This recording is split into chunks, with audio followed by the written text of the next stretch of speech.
Dauguma žmonių valdo pinigai, o turėtų būti atvirkščiai. Sveikinuosi su jumis iš Australijos, linkėjimai visiems, esu Roberta Kazilioninė, finansų ir draudimo konsultantė. Ir šiandien noriu su jumis pasidalinti tuo garsiuoju metodu, apie kurį aš kasdien kalbu, 50-30-20. Šis metodas yra tobulas būdas suvaldyti savo išlaidas.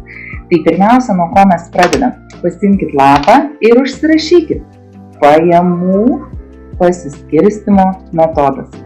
Ir tada susiskaičiuokit visas pajamas, kurias jūs gaunat. Skaitosi viskas. Vyro, jūsų, ar atvirkščiai, jeigu vyras žiūri, žmonos pajamos, viskas į krūvą. Vyro, žmonos, vaikų pinigai, galbūt turit kažkokių papildomų pajamų, kurių kaip ir neskaičiuot, o reiktų. Kalbu apie tokius, kažkur kažką pardavėt, dažnai parduodat, turit papildomą individualią veiklą. Viskas, kas yra jūsų pajamos ir visiškai nesvarbu, kad kasdien atkeliauja ar kas mėnesį, ar kas savaitę, jos skirtingos, viską sudedat į krūvą ir skaičiuojat, kirstot. Įsivaizduokim taip, kad visas pajamas sudėjus šeima turi 2400. Ir tuos 2400 užsirašom, tada skaičiuojam. Jeigu mūsų tikslas vadovautis 50-30-20, tai tada pragyvenimui turėtų būti paskirti 1200 eurų per mėnesį.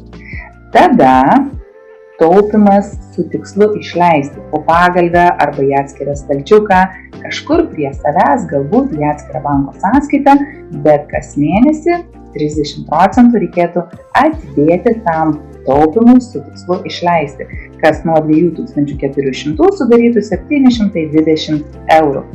Ir tobula būtų 20% pasiskirti taupimui ateičiai, savo vaikų, savo galbūt užtarnautam poilsiui arba kokiam kitam tikslui pasiekti.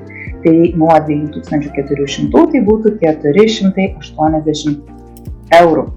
Ir pagal tobulą taisyklę 50-30-20 pasiskirstom pinigus ir tada susirašom savo būtiniausias išlaidas. Atkreipsiu dėmesį į tai, kad visos gaunamos pajamos yra visos skirstomos pagal 50-30-20. Ir dažniausiai žmonės padaro klaidą, kad tik atlyginimas skirsto ir vaikų pinigus vaikams, kažkokius kitus uždirbtus pinigus vėl taip iš šono, jų neskaičiuoja, o tobulą viską, ką gaunam per mėnesį, sudėti į krūvą ir skirstyti 50% pragyvenimui, 30% pasidedam po pagalbę ar į atskirą stalčiuką su tikslu taupyti ir neužilgo išleisti ir 20% įdarbinti savo vaikų, savo ateičiai. Taip elgtis būtų tobula. Ir susirašom savo būtinas išlaidas, žinom puikiai, kiek kainuoja mūsų pragyvenimas. Jeigu turim būsto paskolą, rašom ją prie 50% išlaidų. Viskas, kas yra jūsų pragyvenimas, atsigula į šitą 50% eilutę. Ir tai yra, kaip ir sakiau, mokesčiai, būsto paskola, telefonas, internetas, maistas, kuras, vaikų išlaidos, gali būti papildai, jeigu juos vartojat, sporto klubas, grožiui, sveikatai ir tobula būtų iš tų pinigų pasiskirti bent 10% emociniams išlaidavimams arba nesąmonėms, kurioms nebūtų gaila išleisti. Tai nuo 1200, jeigu 10% atidėtumėm tiem tokiem pasitaškymam, tai būtų 120 eurų, kuriuos reikėtų taip iš šono. Ir tada jau galim be jokios graužaties tos pinigus išleisti, nes jie būtent ir skirti nesąmonėms. Kai viską susirašot, matot, kad greičiausiai viršija 50%. Kaip pavyzdys, žiūrite savo sąrašą, būsto paskola būtina. Reik mokėti, vis kitaip neturėsit kur gyventi, taip? Mokesčiai, elektra, vanduo ir visi kiti patarnavimai, vėlgi tai yra būtina, tai yra kasdienybė, maistas, Tai yra kuras mūsų kūnui, be jo niekaip, kuras automobiliui, be jo niekaip, jeigu turim važiuoti ir dažnai važiuoti. Viskas, atrodo, yra svarbu, būtina ir reikalinga. Bet dar kartą gerai pažiūrėkit ir galbūt atsiranda prekės, paslaugos ar kokie daiktai, kurių galėtų nebūti. Kalbu, pavyzdžiui, apie vieną iš pavyzdžių – žalingus įpročius. Tai gali būti ne tik rūkymas, galbūt per dažnas vakare pagurkšnojimas vyno, galbūt tai yra šokolado daug, ledų, saldumynų, gali būti bet kas. Ir jūs susirašę matot, kad pavyzdžiui išleidžiat ne 50%, kas sudarytų 1200, bet pagal savo įpročius išleidžiat gerokai daugiau. Tarkim, kokius 1500. Ir atrodo, niekaip čia netelpu 50%. Telpu. Įsivaizduokit, jeigu jūs realiai neturėtumėt 1200. Realiai. Turiu mintį, įsivaizduokit, jeigu jūs realiai turit tik 50% pajamų. Realiai. Ne 2400, o 1200. Tai jūs tada tikrai išmoktumėt gyventi iš tų pajamų. Ir niekaip kitaip neišlaidautumėt per daug ten, kur nereikia, nes tiesiog nėra daugiau pinigų. Ką turiu mintį? Būna gyvenimas priverčia gyventi iš pusės pinigų, negu buvom pripratę. Kartais taip nutinka, netekom darbo, ar kažkaip kitaip sumažėjo pajamas. Tai jūs save patys priverskit gyventi iš tų mažesnių pajamų. Patys priverskit gyventi iš 50%, neleiskit, kad gyvenimas priverstų gyventi iš tų mažesnių pajamų. Ir išmokite tuose rėžiuose išlaidauti. Tad, jeigu turėtumėm išleisti pragyvenimui 1200, o išleidžiam 1500, vadinasi, ką darom? Išbraukiam. Išbraukiam iš savo gyvenimo žalingą kažkokį įprotį. Galbūt tai yra rūkymas. Duosim pavyzdį, kalbu su viena šeima ir vyras man pasakoja. Roberta, turiu didelę svajonę, bet rūkau ir negaliu atsisakyti niekaip ir išsileidžiu mums daugiau negu tas 1200, kaip jūs rekomenduojate. Tai žiūrėkit, jeigu jūs turit svajonę nusipirkti naują automobilį, taip, ir tas automobilis, pavyzdžiui, 20 000, jeigu tas automobilis kainuoja jums 20 000, o jūs niekaip jam susitaupyti negalit, nes per daug išsileidžia ir tai netelpa į 50%, tai ką jūs darot? Jūs žiūrit, ko atsisakyti, kad tas automobilis gautus. Ką į ką keičiu.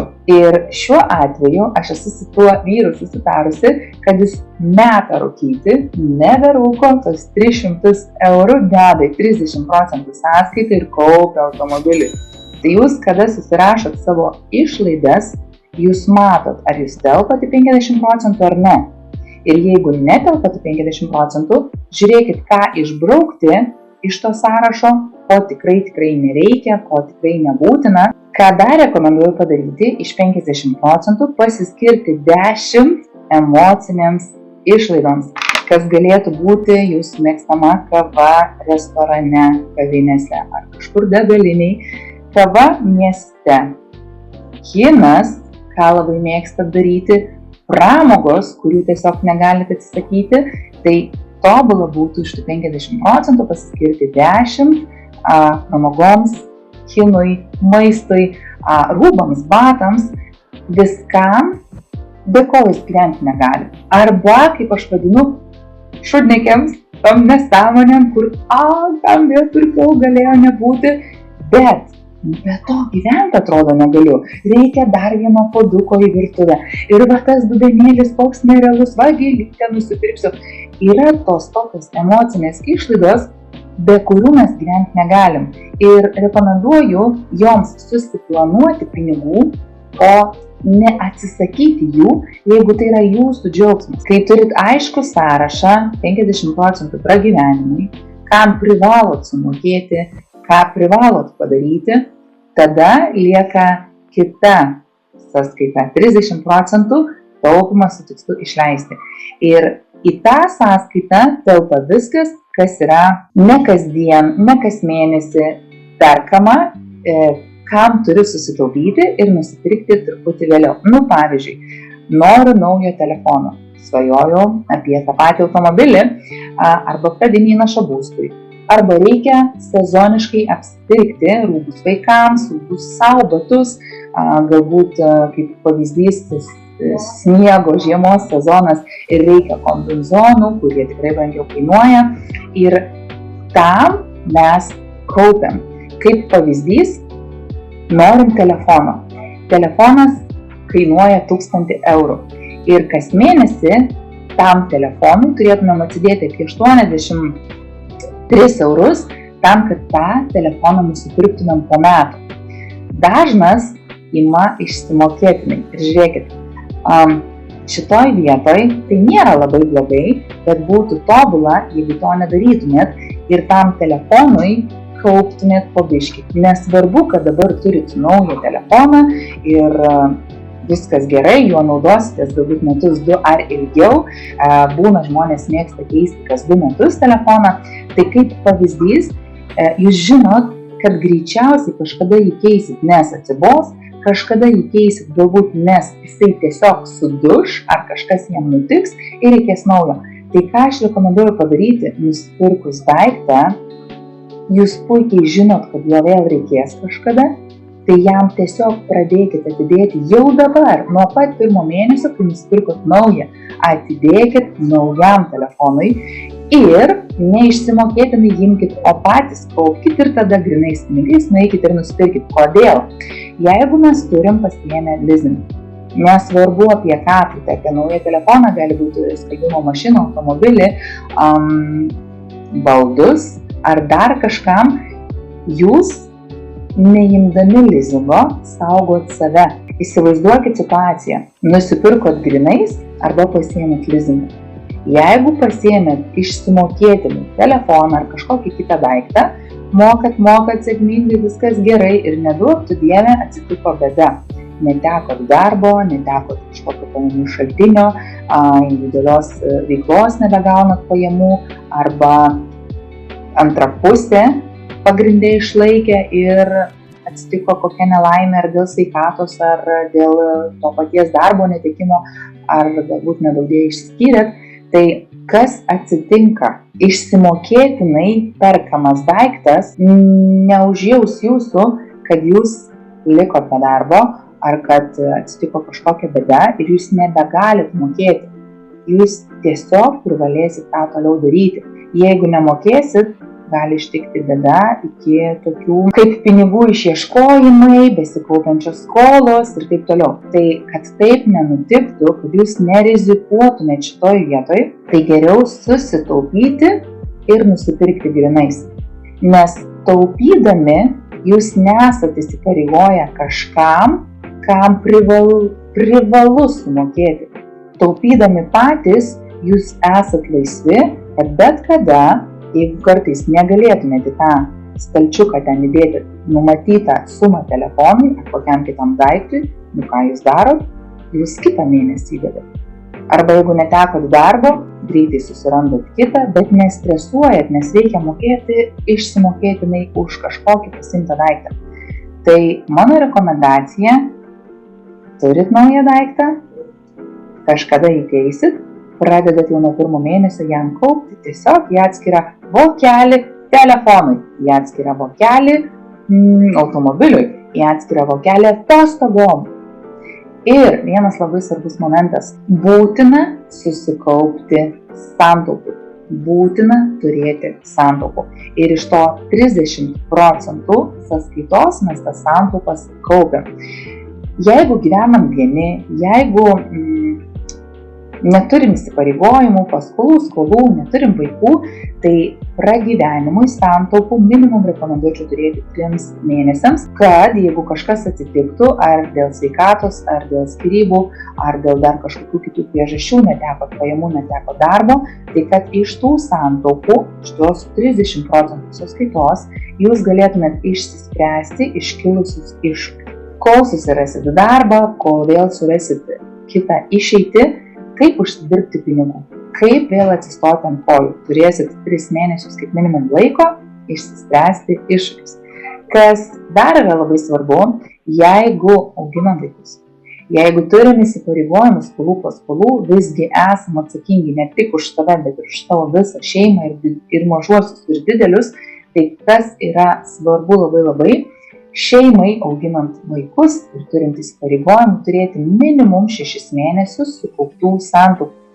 6 mėnesiai sukauptų santaupų yra labai svarbus dėl to, kad nesugriautumėt jokių savo ilgalaikių tikslų, kad nesugriautumėt mokėjimų banko paskolai, tam pačiam maistui, kad užtektų.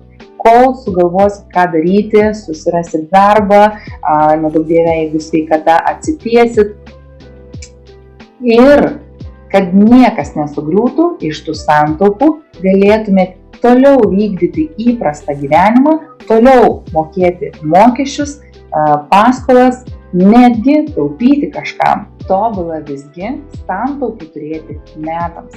Įsivaizduokim, kad šeima išgyvena iš 1200.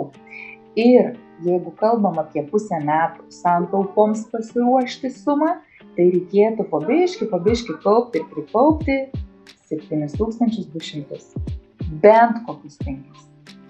Tobula metam turėti santaupų, kas sudarytų 14 400, bent 10.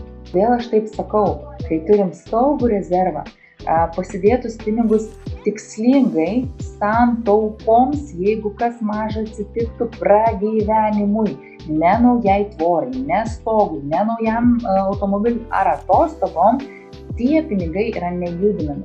Tai yra santaupos pragyvenimui. Tikrąja ta žodžio prasme, kad galėtumėt toliau gyventi įprastinį gyvenimą, netekę mėnesinių pajamų, kol sugalvosit, ką daryti toliau.